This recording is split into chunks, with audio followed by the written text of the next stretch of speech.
मित्रों नमस्कार। मित्रों आज एक बार पुनः काशी एक रहस्य की इस श्रृंखला में मैं आप लोगों के साथ काशी विश्वनाथ मंदिर का वास्तु शास्त्रीय अवधारणा इस विषय पर चर्चा करूंगा, जिस पर प्रकाश डालने के लिए हमारे साथ उपस्थित हैं प्रोफेसर शत्रुघ्न त्रिपाठी जी। गुरुदेव प्रणाम। गुरुदेव, सबसे पहले तो जो आप काशी विश्वनाथ मंदिर पर काम किए हैं उसके लिए निश्चित रूप से मैं आपको हार्दिक बधाई और शुभकामनाएं देना चाहूंगा कि जिस तरीके से आप काशी में रह करके आपने ज्योतिष के माध्यम से आपने अपनी सेवा दे रखी है, तो उसके लिए निश्चित रूप से आप बधाई के पात्र हैं। धन्यवाद। और गुरुदेव, आपको और आपके कार्य को ध्यान में रखता हुआ मैं आपसे आगे जानना चाहूंगा कि काशी विश्वनाथ मंदिर को वास्तुशास्त्र की दृष्टि से देखने पर इसकी मूल अवधारणा क्या दिखाई देती है, आप हमारे दर्शकों को बताने की कृपा करिएगा। हरि ओम।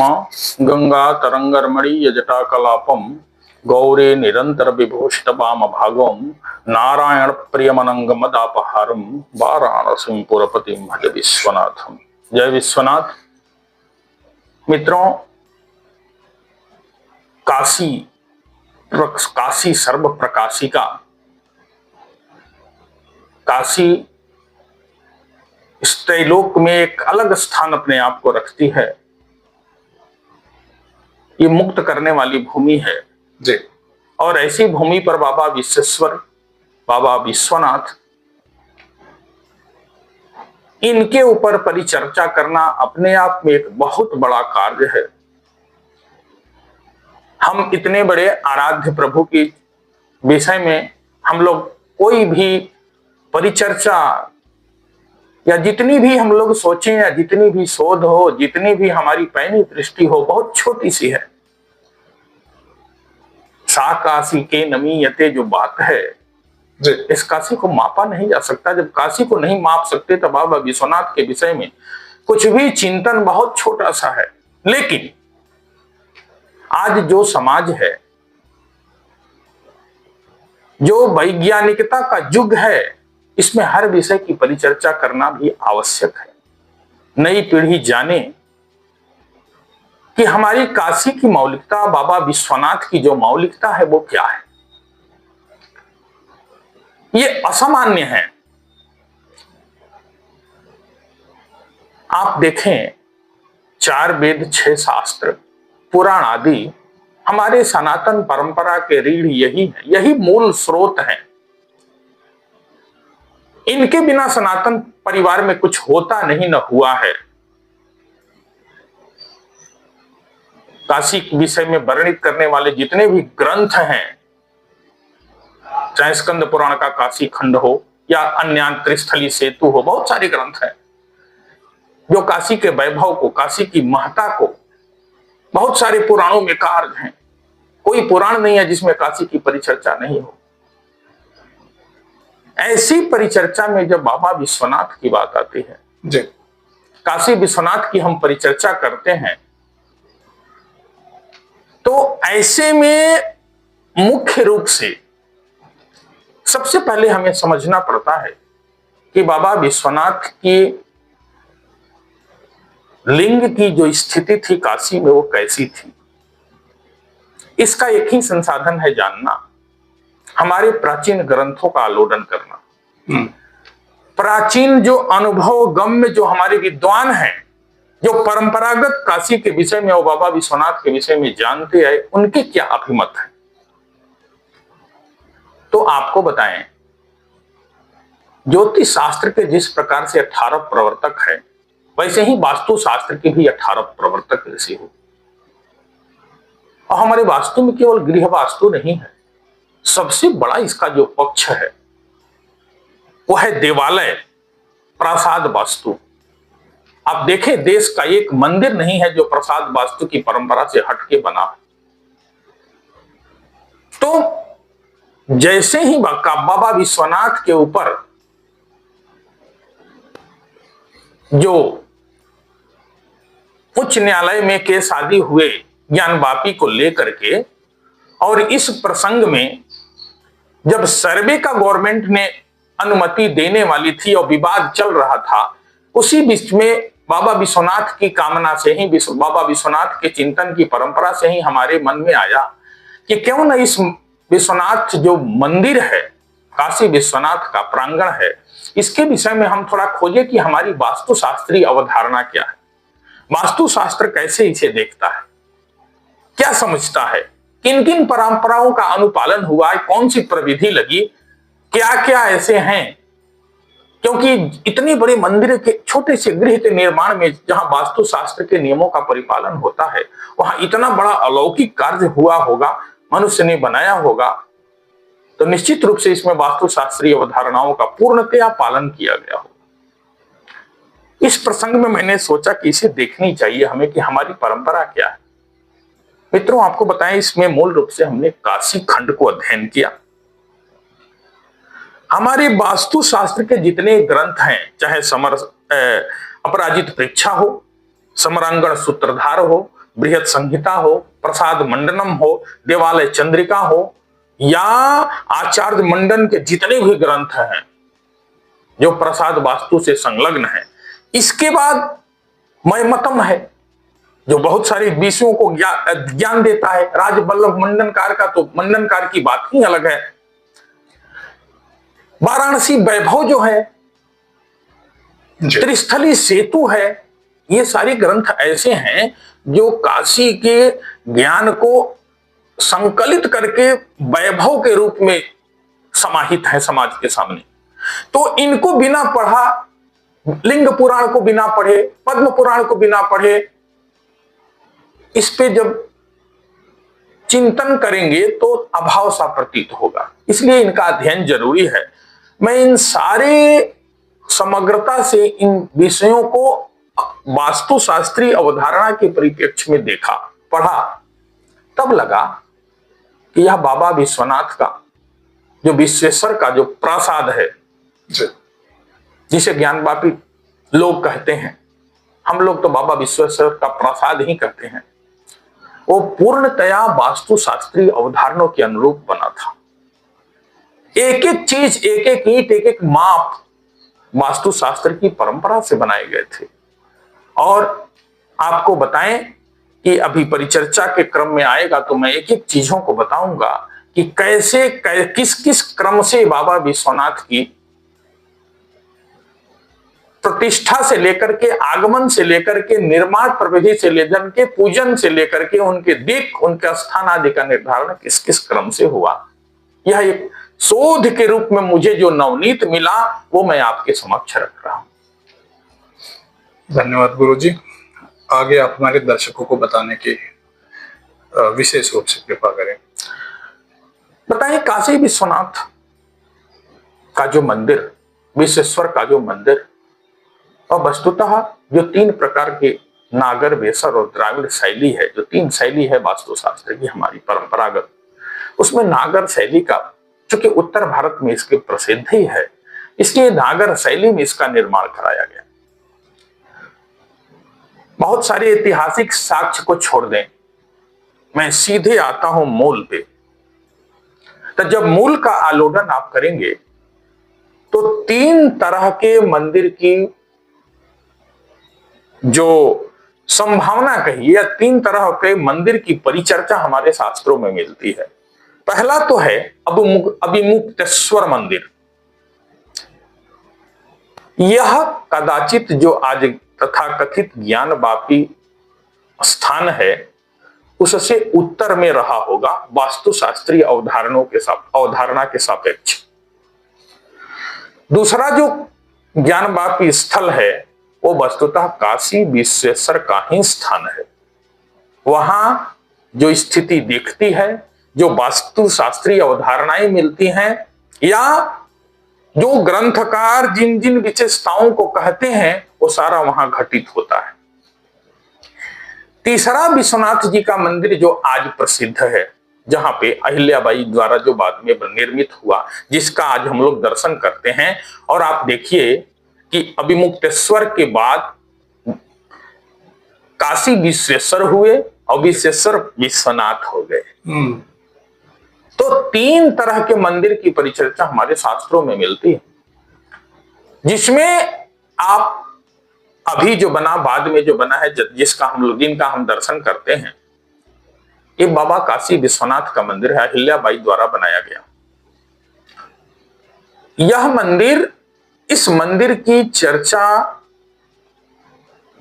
मैं नहीं करूंगा यहां, आप स्वयं देख सकते हैं, वो तो साक्षात है। लेकिन जो मूल रूप से विद्यमान रहा, जिसपे वास्तुशास्त्र की सारी परंपराएं के अनुकूल बना, जो सर्व प्रमाणिक आगमिक हमारे आगम ग्रंथों में, जो यामल ग्रंथों में बताया, उसके अनुरूप जो बना था, वो था काशी विश्वेश्वर का मंदिर। और उस पे मैं आपको बताऊं, बहुत सारी उसकी विशेषताएं हमारे शास्त्रों में लिपिबद्ध है। आप काशी खंड देखें, सबसे पहली बात, किसी की परंपरा होती है ना, ये पैदा कहां से हुआ, उत्पन्न कहां से हुआ। इस श्रेणी में आप आए तो भगवान, ये काशी खंड में इसकी चर्चा है कि बाबा विश्वनाथ जब मंदराचल पर्वत पे सती के साथ थे, तो इस क्रम में वो कहे कि चलो हम लोग एक बार भ्रमण करके आते हैं। वो महीना चैत्र का था, ये लिखा हुआ है, प्रमाण है। और चैत्र में सती के साथ भी चले और कहे कि चलो हम भ्रमण करते हैं। वो जब निकले मंदराचल पर्वत से, तो चैत्र मास का शुक्ल पक्ष त्रयोदशी तिथि थी, दमन पर्व के दिन, और वाराणसी आकर के विचरण करने लगे काशी में। मित्रों, 6 महीना घूमे भगवान विश्वेश्वर, एक एक गलियों को, काशी के एक एक क्षेत्रों को उन्होंने घुमा हुआ है। इसीलिए लोक में कहा जाता है कि काशी के कंकड़ कण कण में शिव हैं, क्योंकि उनके पदचाप वहां हैं। ये सामान्य नहीं है काशी। और 6 महीने भ्रमण के बाद ये काशी खंड की बात है, मैं नहीं कह रहा हूं। कार्तिक महीने के शुक्ल पक्ष प्रतिपदा तिथि बुधवार दिन था, अनुराधा नक्षत्र था, सप्तमस्त चंद्रमा था, सारे ग्रह उच्चस्त थे। भगवान विश्वेश्वर आकर के वहां स्वयं बैठ गए और फिर उसके बाद उन्होंने काशी छोड़ा नहीं। और तब से यह एक प्रतिष्ठा वहां प्रतिष्ठित रूप में स्थापित हो गए, और वहां हम लोग पूजन आदि क्रम से पूजन करने लगे। और जहां बैठे, काशी खंड कहता है उसका मोक्ष लक्ष्मी विलास नाम था। देखिए, नाम से वैभव की प्रतीति होती है। लक्ष्मी विलास, हाँ, मोक्ष लक्ष्मी विलासाख्य ऐसा आया है। प्रासादे सिद्धि मागते देवो बीरजसह पीठांतर गेहम विवेश, ऐसे काशी खंड का है। और तिथि भी है कि ऊर्ज शुक्ल प्रतिपदी बुद्ध राधा समायुजी चंद्रे सप्तम राशि स्थे शेषे सूच ग्रहे सूच, ये प्रमाण है। तो जो उनका स्थान रहा, जिसे आज हम ज्ञान वापी कहते हैं, वो मोक्ष लक्ष्मी विलास नाम का प्रासाद था, और उसमें बाबा विश्वेश्वर निवास करते थे। यहां से हमारी परंपरा आरंभ होती। गुरुदेव, आगे मैं आपसे जानना चाहूंगा कि क्या काशी विश्वनाथ मंदिर का वास्तु मंदिर वास्तु की सामान्य परंपरा से अलग है? यदि हां तो कैसे? देखिए, भगवान काशी विश्वनाथ के मंदिर, विश्वेश्वर के मंदिर की जो व्यवस्था थी जी, वह काशी के अनुरूप बनाई गई। सामान्य जो छोटे छोटे मंदिर की परंपरा और जो प्रतिष्ठा होती है, उससे इतर रही। उसे बड़े रूप में उसको बनाया गया। उसके इसलिए उसके जो परिमाप हैं, आप उसका जो स्केलिंग देखेंगे जी, बहुत लोग सर्वे में होंगे, बहुत मजिस्ट्रेट के पावर में बहुत लोग थे जो सर्वे किए हैं, वो देखे होंगे कि वर्तमान में जो काशी विश्वनाथ का मंदिर है, इससे कई गुना बड़ा वो मंदिर था। जो हस्तक प्रमाण से हमारे यहां लिखा, वहां का लिंग प्रमाण भी बड़ा होगा, वहां का अर्घ भी बड़ा होगा, वहां जो भ्रमण का जो परिक्रमा स्थल है वो भी बड़ा था। तो ये सामान्य मंदिर नहीं रहा। और कहे ना स्वयं भगवान विश्वेश्वर आके यहाँ प्रतिष्ठित हो गए काशी में और फिर गए नहीं, तो ऐसे में जो स्थल होगा वो अन्य से विशेष ही होगा, चाहे वो निर्माण की दृष्टि से हो या वास्तु की दृष्टि से हो या आध्यात्मिक दृष्टि से। गुरुदेव, आगे मैं आपसे जानना चाहूंगा कि काशी को अविमुक्त क्षेत्र कहा गया है, क्या इसका वास्तु शास्त्र से कोई विशेष संबंध है? हाँ जी। ये एक तो सबसे बड़ा उदाहरण आपको बता दें अविमुक्तेश्वर के नाम से कि भगवान स्वयं विश्वनाथ आकर के स्थान को छोड़े नहीं। जी।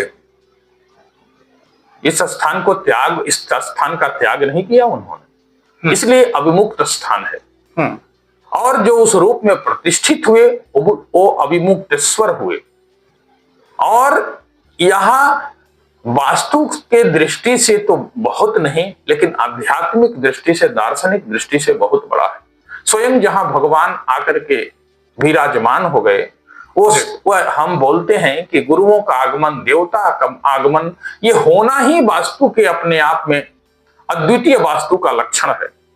शुभ कारक है, कल्याण कारक है, मंगलमय है। तो यह वास्तु से ज्यादा आध्यात्मिक दृष्टि से परिपूर्ण है और यही कारण है कि यह अविमुक्त भूमि है, अविमुक्तेश्वर है भगवान विश्वनाथ विश्वेश्वर, और सबको यहां मुक्त भी करते रहते हैं कि स्वयं उन्होंने स्थान का त्याग नहीं किया। धन्यवाद गुरुदेव।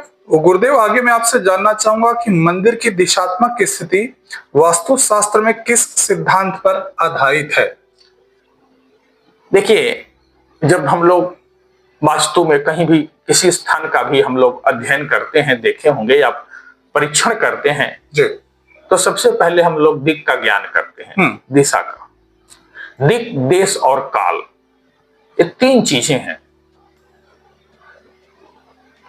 दिक् कैसी है, दिशाओं का ज्ञान वहां करना जरूरी है कि किस दिशा में हम बैठे हैं, किधर इसका मुख्य द्वार होगा, किधर अन्य द्वार होंगे, किधर जल का निस्सारण होगा, किधर से परिक्रमा होगी, इसलिए दिक् का ज्ञान जरूरी है। देश का स्थान कैसा है तो वहां वातावरण कैसा रहेगा। आप देखें, भारत के तत्त क्षेत्रों में जो शैलियों का बंटवारा है वो क्षेत्र के आधार पे है। जी। हाँ, तो दिक्, देश हो गया और एक काल, कि उस समय किसकी आवश्यकता है, उस काल खंड में क्या महत्वपूर्ण पक्ष है, तो इसका ध्यान रखा गया।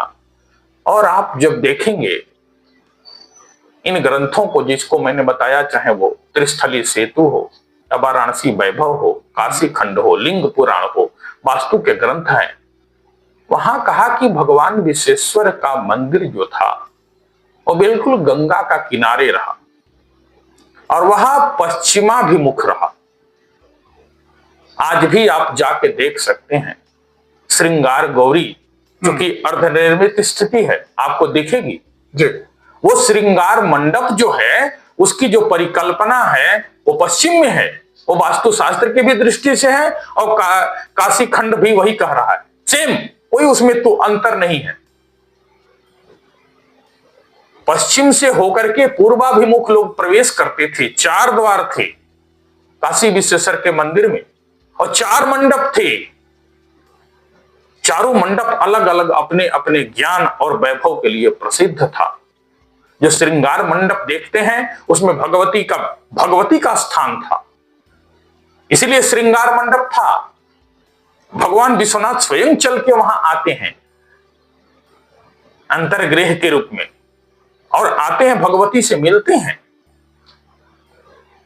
इसलिए वह जो श्रृंगार मंडप है वो भगवती का स्थान है। आप देखेंगे उसमें ज्ञान मंडप था पूरब में। तो 4 मंडप की जो परिकल्पना है काशी विश्वेश्वर की, वो तत्त विशेषताओं को लेकर के था। ऐसे नहीं था कि जिसे हम जहां चाहा उसको अपने अनुकूल बना दिया। उसमें भी पूरी वास्तु परिकल्पनाएं थी और पूरी तरह से जो अवधारणा थी कि काशी विश्वेश्वर के मंदिर के उत्तर साइड में ऐश्वर्य मंडप, क्यों? क्योंकि भगवान ब्रह्मा का स्थान है, वो वहां ब्रह्मा जी का मंदिर था। काशी विश्वेश्वर के पश्चिम में श्रृंगार मंडप, भगवती वहां रहती थी, भगवान स्वयं ब्रह्मा जी को लेकर के वहां आया करते थे, बैठक होती थी श्रृंगार मंडप में। और काशी विश्वेश्वर के पूरब में देखें आप तो ज्ञान मंडप था, स्वयं भगवान साक्षात शिव वहां विराजमान थे। क्यों? क्योंकि शिव मंदिर के आगे शिव मंदिर ही रह सकता है, यहां वास्तु है शिवस्य अग्रे शिवम कुरजात, और कोई देवता नहीं रह सकता। तो स्वयं ज्ञान रूप में थे वहां, इसलिए ज्ञान मंडप था। आप दक्षिण में आए तो दक्षिण में भगवान विष्णु का स्थान था, क्योंकि विष्णु अतिशय प्रिय हैं उनके। कहे इसके कौन सा मंडप था? तो मुक्ति मंडप, भगवान विष्णु से ही मुक्ति की प्राप्ति होगी। तो देखिए ये जो त्रिदेवों की परिकल्पना है भगवती के साथ, और यही नहीं, आप भगवान विष्णु के जब दक्षिण में जाएंगे, जहां इस समय वास्तु की दृष्टि से काशी विश्वनाथ जी का मंदिर है, इस समय तत्काल वो वस्तुतः ज्ञानवापी का क्षेत्र था, बहुत बड़ा शिव तीर्थ था, तालाब था, उसी में उस सुंदर सुंदर उसके किनारे बने थे, 4 किनारे थे, चारों पे 4 मंदिर थे, लोग स्नान करते थे, वो गंगा से सटा हुआ क्षेत्र था, जस्ट उसके पूरब में गंगा थी, प्रवाहमान थी, और स्नान करके भगवान विष्णु का दर्शन करते थे, तब भगवान शिव का प्रवेश करके करते थे। तो ये एक क्रम है जो हमारे शास्त्रकारों ने कहा है, वो ऐसे नहीं है, क्योंकि स्वयं आप देखिए काशी खंड में क्या कहते हैं कि प्रासादस्य पुरो भागे मम श्रृंगार मंडप, भगवान विश्वनाथ जी का श्रृंगार मंडप था वहां। और नारायण भट्ट जी कहते हैं काशी प्रकरण में त्रिस्थली सेतु में क्या, कि विश्वेश्वरस्य लिंगम तु गेयम पश्चान मुखम बुधैहि, साफ कहते हैं कि पश्चिमाभिमुख था। तो ये सारे प्रमाण है। कुबेरनाथ शुक्ल जी का आप देखिए वाराणसी वैभव, वो भी यही स्पष्ट कहते हैं कि भगवान का जो मुख्य द्वार था प्रसाद का, काशी विश्वेश्वर का, वो पश्चिम के तरफ से है, जिधर से श्रृंगार मंडप, श्रृंगार गौरी का पूजन आप लोग करते हैं। आज भी जाके जो ढांचा गिरा नहीं है उसमें देख सकते हैं, और उससे भगवान के काशी विश्वेश्वर के प्रसाद के वैभव का अंदाजा लगा सकते हैं, उसके पिलर देख सकते हैं, स्थान देख सकते हैं। इस परंपरा के अनुरूप वह बनाया गया था। तो ये मुख्य रूप से आप देखें तो चाहे जेम्स प्रिंसप के नक्शा को आप देखिए, वाराणसी वैभवकार को देखिए, मंडनकार को देखिए, जो मंडन आचार्य मंडन जब वास्तु में उसको शिव की स्थिति के, शिव की लिंग की व्यवस्था को, प्रसाद की व्यवस्था को जब बताते हैं तो सबको समन्वित करते हैं। काशी खंड को सबको जब हमने मिक्सअप किया, तुलनात्मक एक अध्ययन किया, तो निष्कर्ष ये मिला कि वहां 3 तरह के मंडप थे। पहला तो मंडप भगवान विश्वेश्वर का बीच में था, मध्य में, जो गर्भगृह जिसको बोलते हैं, गर्भगृह के बीच में योनि था और उसमें लिंग प्रतिष्ठित था। ये तो तय है, आज भी मिलेगा, आज सर्वे करा ले, आप खोल के देख लें, आज भी वो स्थिति मिलेगी वहां। यह तथाकथित ज्ञानवापी है, वहां है, अर्घा है, उसमें लिंग की स्थिति, लिंग हो ना हो ये मैं नहीं कह सकता, लिंग कदाचित था वहां, बड़ा सा लिंग था, छोटा लिंग नहीं था। अब उस गर्भगृह की बात है। अब उसके बाद से आइए, सहायक में 4 मंडप थे। आज भी देखिए भारत के सारे पुराने मंदिरों में जाइए, मंडप होते हैं, ज्ञान मंडप होता है, मुक्ति मंडप होता है। क्यों? ये उस समय तत्कालीन वास्तुशास्त्र के ग्रंथों में प्रसिद्ध था कि ये मंडप बनेंगे, उस प्रविधि से उसका हम वहां तपस्या करेंगे। वहां आके लोग जो मुमुक्षु हैं बैठते थे, जो ज्ञान चाहते थे वो ज्ञान मंडप में बैठ के आराधना करते थे, जो ऐश्वर्य चाहते थे ऐश्वर्य मंडप में बैठ के आराधना करते थे, जो श्रृंगार की कामना, जो अपने अनुकूलता को, शारीरिक वैभवों को बढ़ाना चाहते थे, वो श्रृंगार मंडप में। तो ये स्थान रहे भगवान की आराधना का। तो 4 मंडप रहे और चारों कोनों पे बाद में 4 छोटे छोटे मंदिर बनाए गए। तो कुल मिला के 9 मंडप थे वहां। क्यों? क्योंकि वास्तुशास्त्र कहता है कैलासो नवभूमि कह। जो कैलाश श्रेणी का जो मंदिर होता है, प्रसाद होता है, जो प्रसादों की श्रेणी है, कहीं 20 है, कहीं 18 है, कहीं 10 है, कहीं 40 है, ऐसे श्रेणी बनी है। तो उसमें जो कहा, जो कैलाश नाम के प्रसाद की जो श्रेणी है, उसमें 9 छोटे छोटे मंदिर होने चाहिए, 9 भूमि होने चाहिए, 9 अलग अलग निर्माण होने चाहिए। तो यही 9 थे। क्यों? विश्वेश्वर रहते कहते हैं कहाँ है? कैलाश में। तो ये इस श्रेणी में बनाया गया कि भगवान कैलाश पे जिस सुख वैभव ऐश्वर्य का अनुभव करते थे, वो यहां भी उनको रहे, उनको कोई कमी न मिले। ये देखिए, तुलनात्मक कर करके वास्तुशास्त्रीय अवधारणाओं के साथ जोड़ करके तब यहां निर्माण था। ये ज्ञानवापी अकेले एक नहीं था, इसमें ऐसी व्यवस्था हमारी वास्तुशास्त्रीय अवधारणाओं से थी। गुरुदेव, आगे मैं आपसे जानना चाहूंगा कि गंगा का मंदिर के समीप प्रवाह, क्या इसे केवल धार्मिक मान्यता माने या वास्तु एवं ऊर्जा विज्ञान से भी जोड़कर देखें? देखें, जहां भी ऐसे सामूहिक निर्माण की वास्तव में परंपरा आई है जी, वहां खास करके मंदिरों के लिए लिखा हुआ है कि बहुत बड़ा तालाब हो या बहुत बड़े आराम बगीचा हो जहां इसका निर्माण कर सकते हैं, या बहुत बड़ा नदी का किनारा हो, ऐसे जगह पे इनका निर्माण करना चाहिए। तो ये तो वास्तुशास्त्रीय अवधारणा है कि गंगा के सुरम्य तट पे मंदिर हो, और वो मंदिर काशी विश्वेश्वर का उसी के अनुकूल बनाया गया था। क्यों? क्योंकि गंगा जल भगवान को प्रिय है। जलधारा प्रियो शिवः, और उसमें भी यदि गंगा को मिले तो फिर क्या बात है। गंगा का वर्णन देख लीजिए, क्या नहीं है भगवती गंगा में। गाय और गंगा यही तो है कलयुग की साक्षात जीवन दात्री। तो भगवती गंगा के तट पे इसका पूरा का पूरा भाग था। आज जो आप जिस भाग को देख रहे हैं, जैसा कि अभी कॉरिडोर के रूप में डेवलप किया गया, क्यों किया गया आप बताइए? क्योंकि प्राचीन अवधारणा ये ही थी वास्तु की, क्यों किनारा था। और आप सब आज के परिवेश में देख रहे हैं कि जो चाहे समुद्री तट हो या नदी का तट हो, धीरे धीरे हम अतिक्रमण करते जाते हैं, और करते करते क्या होता है, वह किनारा हमसे दूर होता जाता है। तो जो आज गंगा आप देख रहे हैं, जहां वहां नहीं, गंगा चौक होके जाती थी, ये भी प्रमाण है, चौक से सटके जाती थी। जहां मणिकर्णिका है, मणिकर्णिका और उससे उत्तर पश्चिम की तरफ था, कालांतर में वह बदला हुआ है। तो वैसे ही एकदम तट पे बाबा विश्वेश्वर का मंदिर था ये, और जस्ट किनारे गंगा थी, क्योंकि गंगा से सटा हुआ हमारा जो ज्ञानवापी था,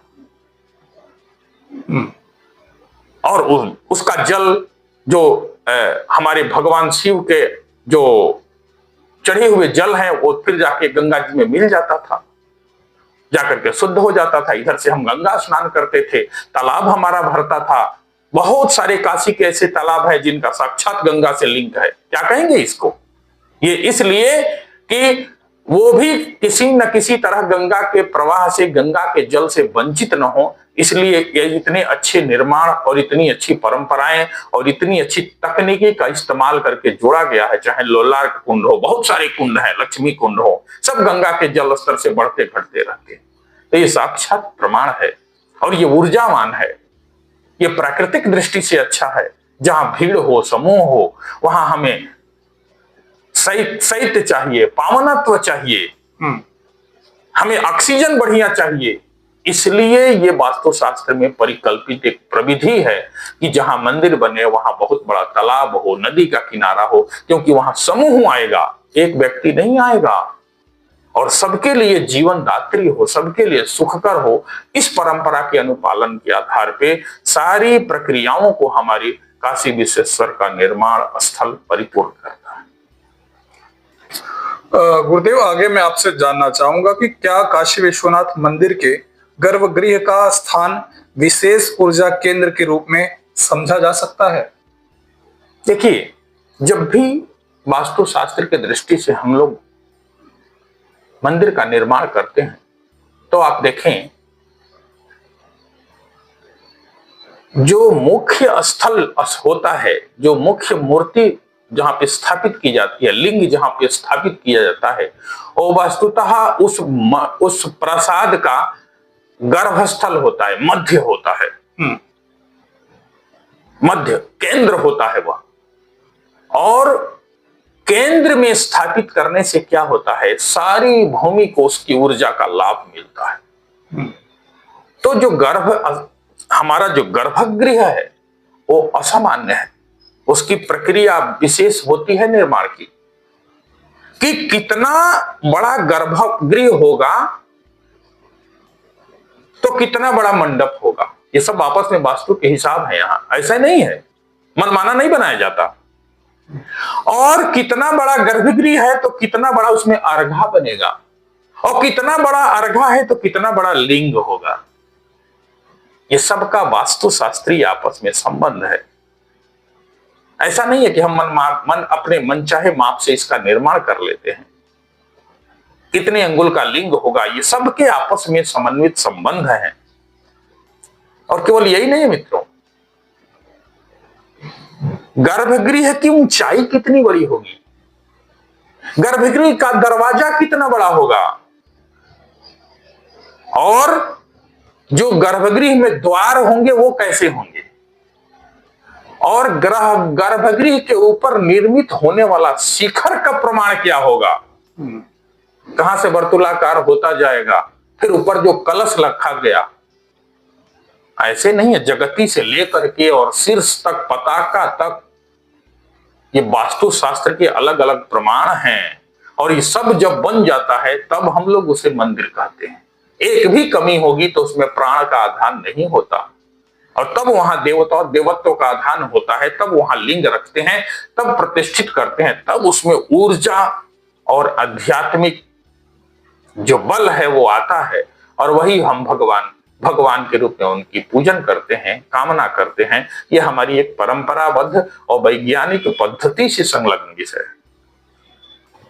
गुरुदेव, आगे मैं आपसे जानना चाहूंगा कि शैव मंदिरों के वास्तुशास्त्र में क्या विशेष नियम होते हैं और काशी विश्वनाथ मंदिर उनमें कैसे फिट होता है, आप हमारे दर्शकों को बताने की कृपा करें। देखिए, चाहे विष्णु का मंदिर हो जी, शिव का मंदिर हो, शाक्त परंपरा का भगवती का मंदिर हो, जैनियों का मंदिर हो, सारे मंदिरों की अलग अलग व्यवस्थाएं। भगवान शिव के देखिए, जब शिव को केंद्रित करते हैं तो उसमें लिंग की बात करते हैं। ये सबसे महत्वपूर्ण है कि हम जो आधान कर रहे हैं वह किस श्रेणी का है। हम भगवान को लिंग के रूप में जो प्रतिष्ठित करते हैं वो कैसे उसे देखते हैं, क्योंकि बिना उसके ज्ञान का, लिंग के ज्ञान का, गर्भ बताएं, अर्घ्य का ज्ञान नहीं होगा, अर्घ का, भगवती का जो जोनि की आकृति बनाते हैं उसका ज्ञान नहीं होगा। जब उसका ज्ञान नहीं होगा तो फिर गर्भगृह का प्रमाण। तो ये सारे चीजें जो हैं हमको कहीं ना कहीं वास्तु के परिमाप पे निर्भर होकर के तब हम इसका निर्माण करते हैं। अब लिंग के विषय में यदि आप चर्चा करेंगे तो 4 प्रकार के शिवलिंग मिलते हैं। एक तो स्वयंभू लिंग है, जो स्वयं उद्भूत होता है, जिसे लोग सुने होंगे कि ये स्वयंभू लिंग है। दूसरी जो कोटि है उसे बाण लिंग बोलते हैं, और यह तीर्थोदकों में प्राप्त होता है। जो तीर्थ हैं, जहां जो तीर्थस्थल हैं, वहां जो जल हैं उसमें मिलते हैं, जैसे गंगा में मिलते हैं, नर्मदा में मिलते हैं, सुने होंगे नर्मदेश्वर मिलते हैं। एक तक क्षेत्रों से इनका संग्रह किया जाता है। तीसरा जो है वो रत्नों से निर्मित किए जाते हैं, जैसे स्फटिक का लिंग, पारद का लिंग, धातु का लिंग, और चौथा जो है वो शिल्पी तैयार करता है। उसके अंतर्गत धातु भी होते हैं, पसार भी होते हैं, मिट्टी भी होता है, कई तरह की प्रक्रिया वहां लगाई जाती है। धातु लिंग का प्रमाण अलग अलग है, कि किस कोटि का है। जैसे एक छोटा सा उदाहरण आपको दें, 1 अंगुल से लेकर 8 अंगुल तक इसका निर्माण होता है। ये वास्तु की परंपरा है। लिंग कितना प्रमाण का होगा? 5 अंगुल का है तो आनंद नाम का होता है, आनंद प्रदान करता है। 8 अंगुल का है तो नंदीवर्धन होता है। 1 अंगुल का है तो मनोहर होता है। ये अलग अलग इनके प्रमाण हैं। रत्नलिंग की भी प्रमाण अलग है। स्फटिक लिंग जो है 1 अंगुल से लेकर के 11 अंगुल प्रमाण तक का होता है। काष्ठ का लिंग है वो 16 अंगुल का प्रमाण का होता है। पाषाण का लिंग जो है वो बड़ा होता है। लोक में आप देखे होंगे 1 हाथ से लेकर के 9 हाथ प्रमाण तक का होता है। तो ये वास्तु शास्त्र के अनुरूप बनाया जाता है। यह प्रसाद मंडनम, प्रसाद की जो व्यवस्था है उसके अनुरूप होते हैं। और इसमें भी देखेंगे तो पाषाण के लिंग के जो भेद हैं उसमें जो 34वें हैं उनको विश्वेश्वर लिंग कहा गया है।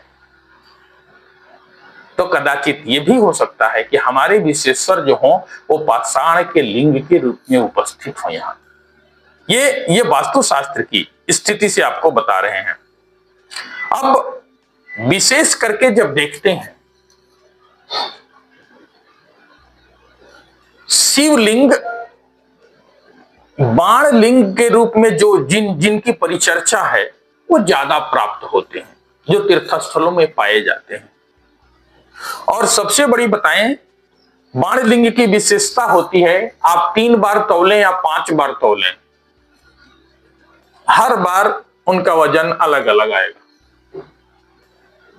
ये एक अलौकिक व्यवस्था है, ईश्वरीय देन है ये एक। तो अब सबसे ज्यादा आकर्षण भी बाण लिंग में होता है। अब काशी विश्वेश्वर के प्रसंग में यदि इन लिंग के बीच में आप परिचर्चा करते हैं तो कई जगह कई तरह की बात आते हैं कि अमृतमय यह जो भगवान का लिंग था वह स्वयंभू है। यह भी प्राप्त होता है काशी खंड में। आप देखिए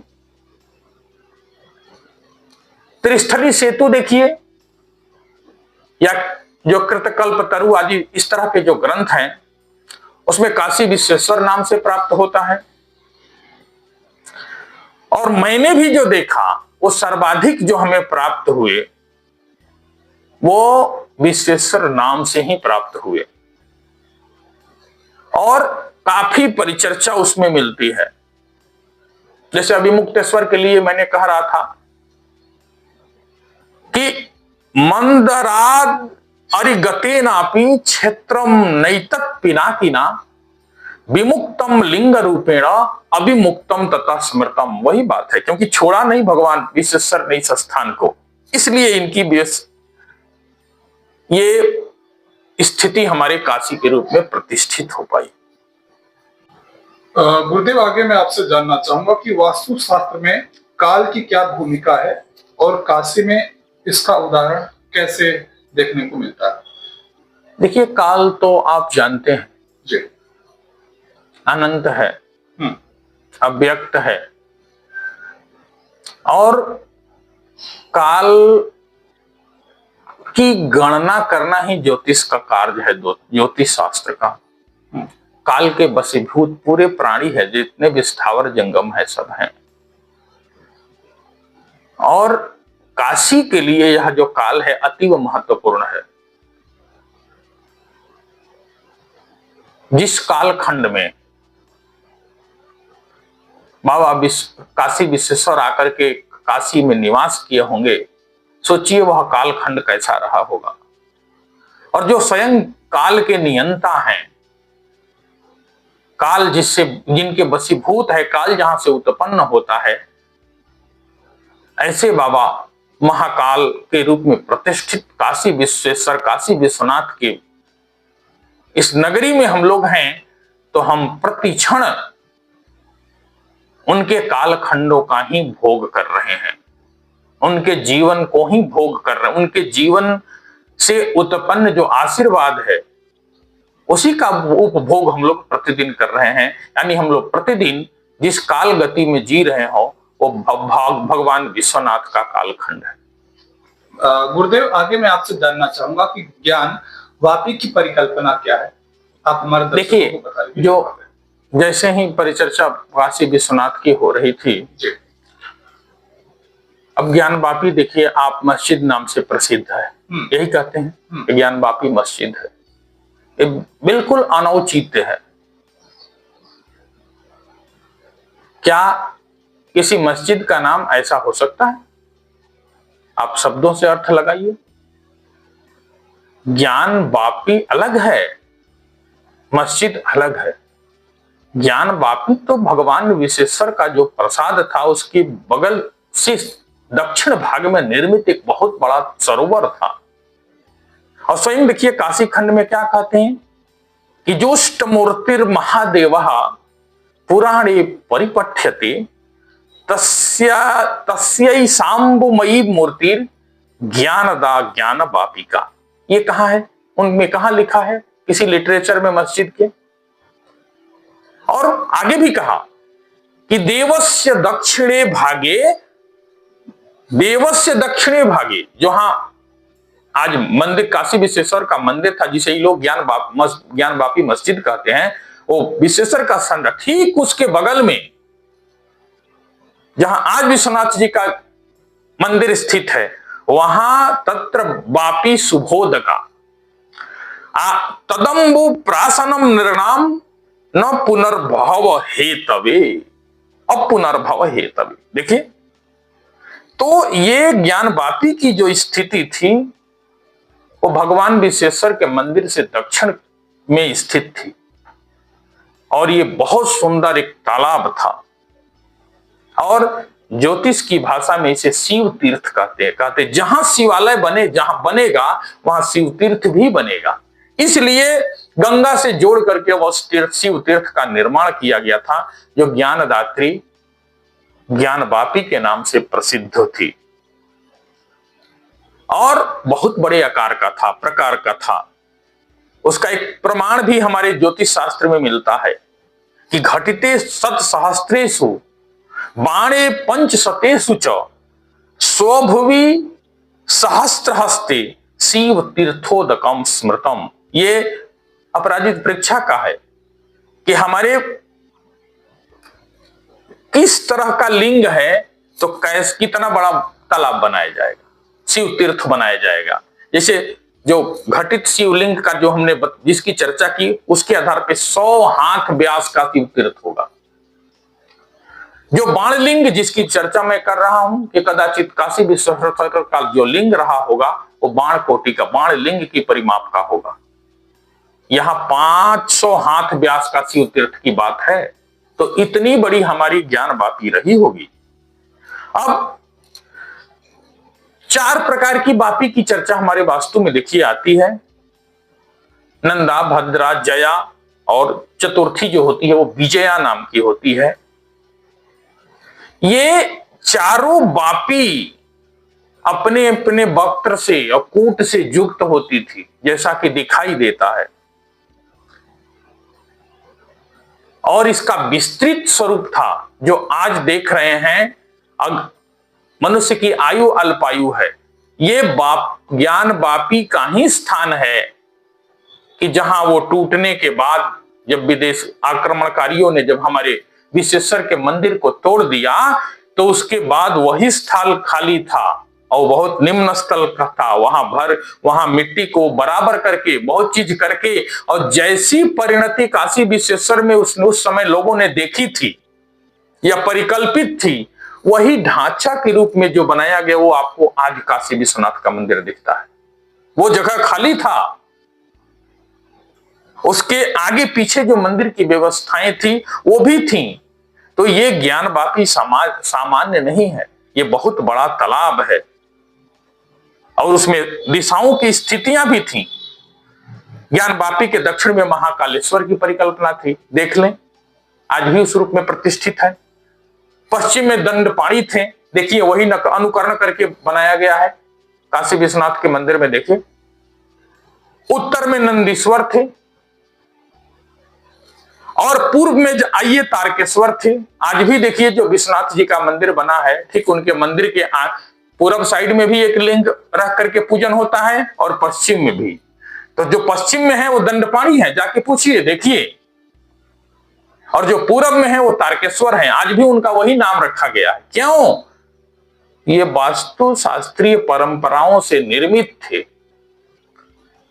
और वहां उनकी स्थिति वहां पे बताई गई थी जो ज्ञानवापी पे घटित हो रही है। तो ज्ञानवापी को ज्ञानवापी मस्जिद कह देना यह सर्वथा अन्याय है। यह ज्ञानवापी हमारी शिव तीर्थोदक नाम से थी और सर्वदा से रही और सनातन धर्म के साथ रहेगी। गुरुदेव, आगे मैं आपसे जानना चाहूंगा कि आज के वास्तु शास्त्र के विद्यार्थियों को काशी विश्वनाथ मंदिर से क्या सीख लेनी चाहिए? देखिए, सबसे बड़ी बात है कि हम जिस विधा के विद्यार्थी हैं, हम जिस परंपरा को पढ़ते हैं, उसके सापेक्ष हर विषयों को सोचना चाहिए, प्रायोगिक रूप से अध्ययन करना चाहिए। ये एक अध्ययन का ही नतीजा है जो मैं आपके समक्ष बोल रहा हूं। जी। काशी विश्वनाथ मंदिर जो शिवालय की परंपरा है, प्रसाद निर्माण की जो परंपरा है, उसके प्रतिकूल कभी भी नहीं बन सकता था। ये मेरी अवधारणा थी और मैंने इसे देखा, आपके सामने जो छोटे रूप में जो उपस्थित किया, यह इसी का प्रमाण है। क्योंकि प्रसाद का एक नियम है कि प्रसाद वर्गाकार होगा, लिंग का प्रमाण क्या होगा, प्रसाद विस्तार का 9वां भाग जो होगा वो गर्भगृह होगा, द्वारपाल का स्थान क्या होगा, प्रतिहार का स्थान क्या होगा, गर्भगृह जो बनेगा उसमें व्यास का, दीवाल का, ऊंचाई का, दरवाजा का क्या प्रमाण होगा।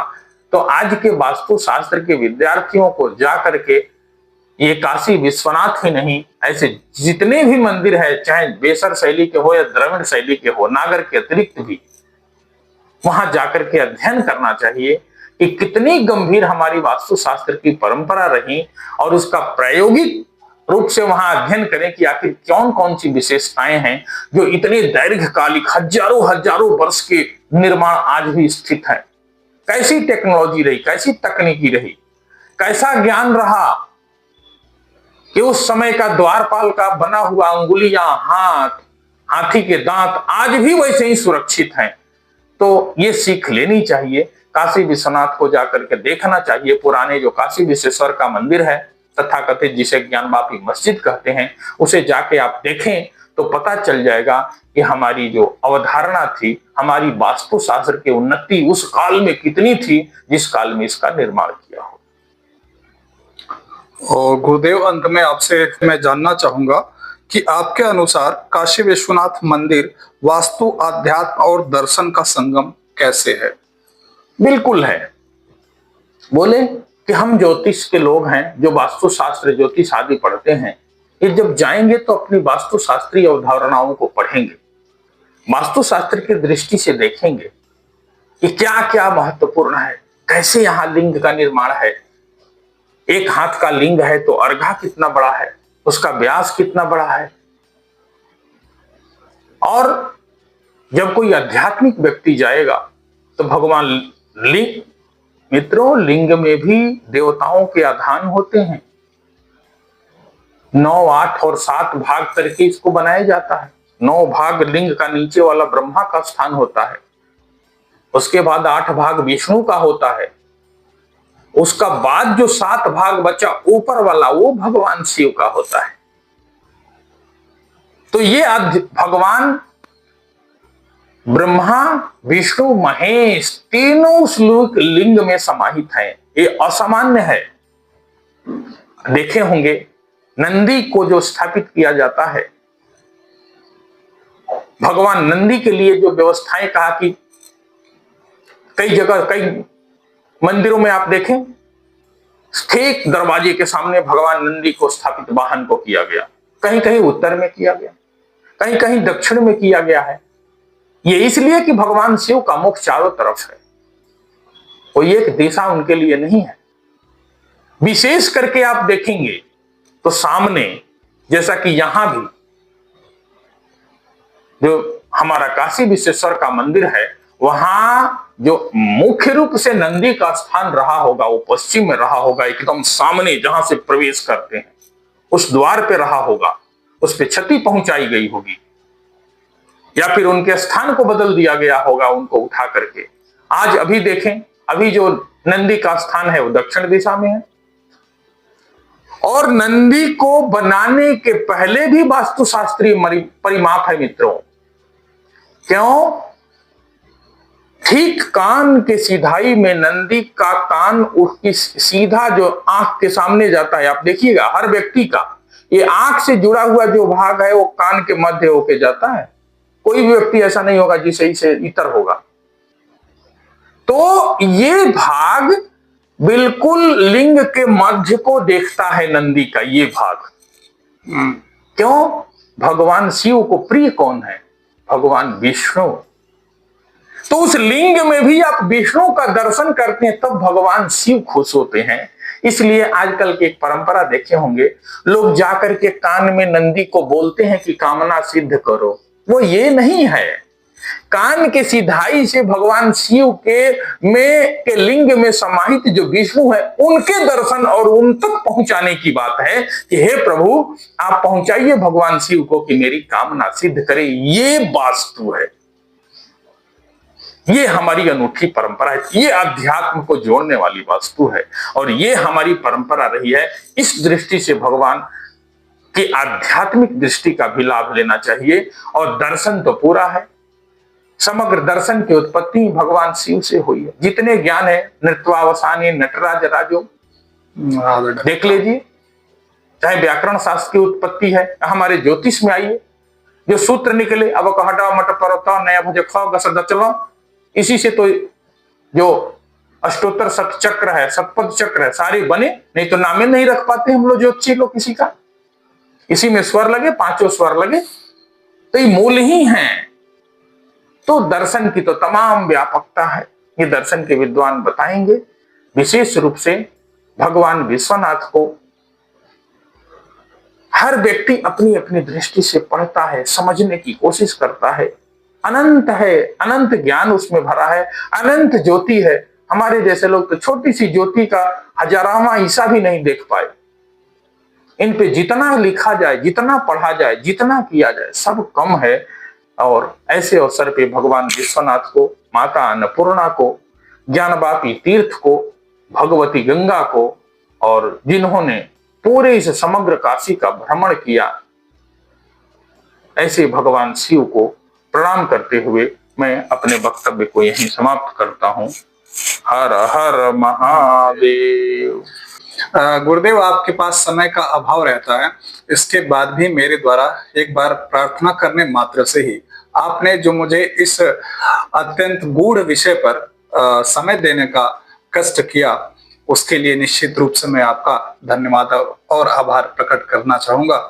एक बार पुनः आपको प्रणाम। धन्यवाद आपको कि भी कि आप ऐसे जो अनछुए विषय हैं या ऐसे विषय जो काशी, हमारी अध्यात्म, हमारी दार्शनिक, हमारी परंपरा, भारतीय ज्ञान परंपरा से संबद्ध विषयों को लेके आते हैं, इसलिए आपको भी बहुत बहुत धन्यवाद, आशीर्वाद कि आप ऐसे ही करते रहें। भगवान विश्वनाथ आपको ऐसी शक्ति दें जिससे आप और भी अग्रसर होकर यशस्वी बने और सारे वैभव से आपको संपन्न करें। धन्यवाद।